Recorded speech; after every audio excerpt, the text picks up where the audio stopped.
Hi, folks. This is Jim Patton. I am the narrator for Andrea Smutz's series of books about Stannis Hopefield. And I have to say that nobody reads her books as carefully as I do. And I can't help but notice, especially about Hopefield Evolution, that it was pretty spicy. So I wanted to ask her about that. So, Andrea, I want to talk about the elephant in the room here, about your writing. And what that means is that I know that you are a great grandmother. You've got a whole family living with you, and you love writing action adventure westerns. And I love reading and listening to action adventure westerns. But what I found different about your work is that there is a fair amount of, shall we say, open door romance in the books. And I'm tempted to call Hopefield Evolution a romance, except that I know that it isn't. And I was wondering if you could tell me, kind of what the difference is between what you're writing and what would be considered like a cowboy romance or something like that, first of all. Well, I think you're right, Jim. I think that there's a big difference between my writing and a classical romance novel because you don't have that open door to the bedroom as frequently. But I guess what I would say is, this all started when I started writing back when COVID hit, and I was writing a western and it had two young men, and then I introduced a third man, and he he satisfied a part of the line of the plot that I wanted to do, and then I kind of threw him away. But I went on in the plot, and I brought him back in because I felt that he was just a very interesting character that could be developed in a different fashion. And the more I wrote about him, who ultimately became the Stannis Hopefield in these books, the more I realized I wanted to know why he was the way he was in the novel that I was writing. Hmm. So that's why I went back and wrote the prequel. Oh. That is actually it's a trilogy of books. The first being Hopefield Evolution, which talks about his early changes to his personality and his drive and what he was doing with his life. Evolution talks about going from this naive, somewhat um, a rich little kid, and he didn't know Who, by the way, is very horny. what. Yeah, and well, he's he's in his early 20s. Yeah. So yes, he is, and that path goes along with it. But on top of that, then was his psychological changes that he went through. Hmm. That is certainly developed in this first book, Evolution, and continues in Vigilante, and starts to resolve in New York. Hmm. That's why I consider the three of them a trilogy, and all of those three equal the prequel to what I initially started writing, Mm. which ended up as book number 4, Wrangler's Promise. Yeah. So, um, and I was driven a lot, I think, by my knowledge of what was, I won't say it was the accepted norm, but certainly the activities that went on in the West as it was being settled. Hmm. And that was that it was predominantly a male population, Yeah.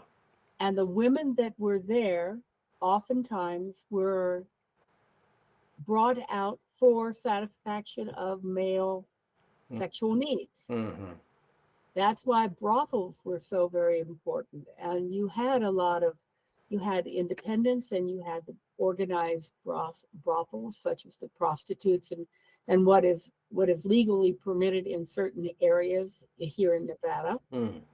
And I think that, yeah, but that was almost the norm. Yeah. If you look at, there was quite a TV series on Deadwood, Mm, which I did not watch all of it, I must admit. And the reason I didn't is because, quite frankly, I found it offensive. mm, But it did pique my interest, and it did drive me into researching what really was happening in the West during that period of time. You had miners, you had gamblers, you had the service people, you had barkeepers and hotel people, and what I just named are predominantly male. yeah. Now And let me interrupt you for just one second sure, here, because one of the things that I really want to dispel in this sort of chat we're having here is that, Hopefield evolution. One, a lot of people will mistake it for a cowboy romance. A mhm, novel which is following a specific formula, having, a lot of narrative about relationships. In this case, male-female relationships with a lot of intimacy described, and also always in a romance, always consistently ending, in a happy with a happy ending.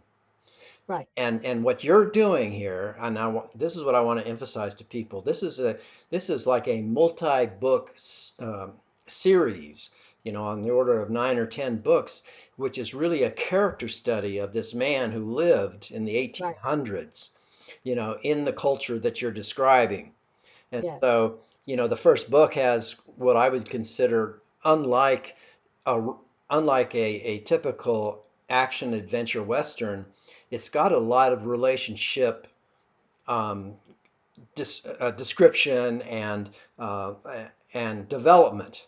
Okay, yes, so in that sense, it is a little like a romance in that there's a lot of emphasis paid to relationships, but then something shocking happens in this environment, and we're not going to talk any more about it.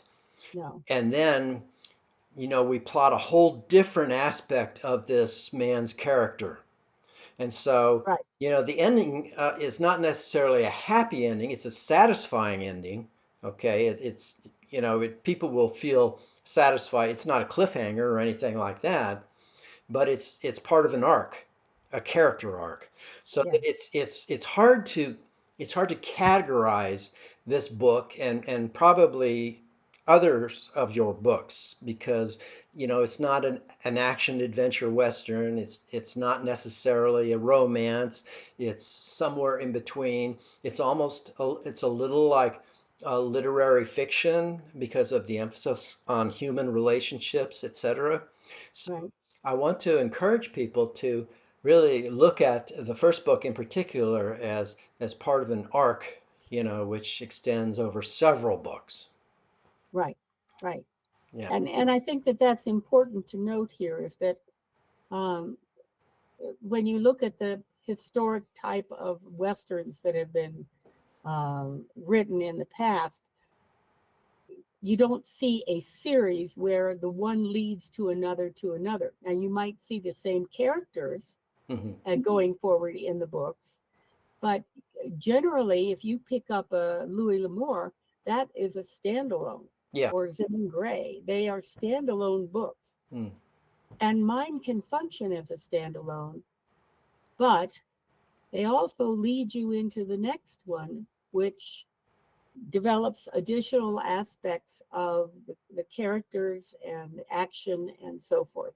Yeah. Um, there's a certain revenge element that comes into this, and I think that goes along with some of the the carnal aspects. Is Yeah. that, it's a tough time, and a release is what they're looking for, something that is almost like back home sort of thing, where you have a partner.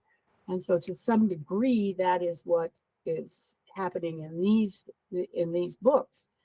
um, when I sat down and started writing, I had no idea that I was going to use Stannis Hopefield as the driving person, Hmm.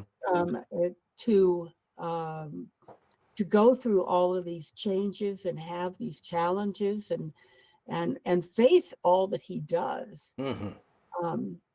But it just kind of flowed out. It just developed. And Well, yes, I think it's a fun series because it does have elements of all of this. You know, somebody's yeah, looking for an action adventure will find that.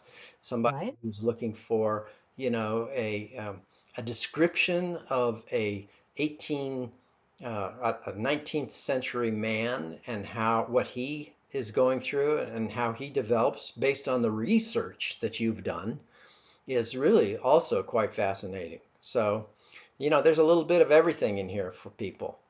There is. And I when I wrote these initially, um, and I think you and I in our discussions have touched on this, I thought I was writing westerns that would be picked up by particularly guys.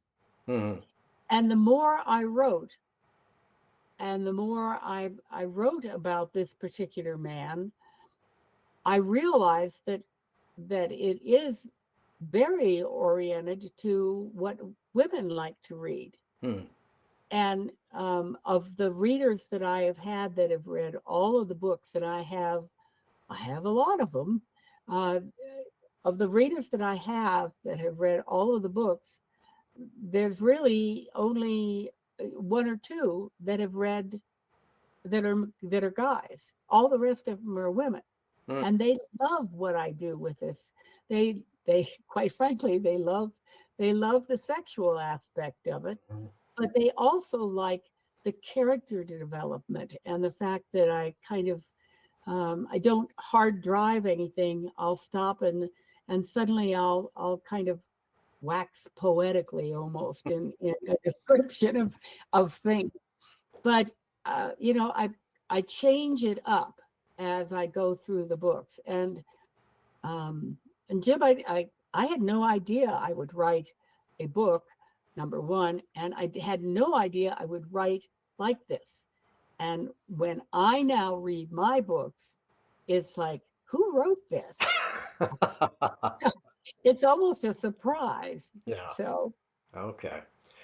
All right. Well, thanks very much. I just wanted to bring these points out so people could see what was in the mind of the great grandma, writing all of this Randy material, which is focused primarily in the first book. I'm also, I have to confess, I haven't read all these books, but I know that it's going towards an ultimate end, which almost has some paranormal aspects to it, absolutely. which sounds really interesting to me because we're going to follow this Stannis Hopefield all through his life and then maybe a little bit after his life. Oh, yeah. Well, I mean, all you have to do is look at the titles, Yeah. and you can tell that because it goes from the normal titles, and they all start with Hopefield. Yeah. The first one is Evolution, and then Vigilante, New York, Wrangler's Promise, Yeah. Buckshot, The Heirs, and then I have one that's Nevada, Hmm. and then there's Reborn. Oh dear, Reborn, and then um, Odyssey Ranch, which you have to look at, and then there's The Adventures, which is the collection of short stories. So, it's just it's quite a conglomeration, and I must admit that there's one that's kind of digging around in my head that I'm thinking about putting in number 11. So Mm. we may go for a baker's dozen yet. Okay. All right. Well, thanks for talking, and All right, Jim. Good talking with you. we'll talk some more later. We appreciate your watching this video all the way to the end. As a token of our gratitude, we'd like to offer you 25% off Hopefield Evolution, the ebook, available from Andrea's site at andreasmutz.com.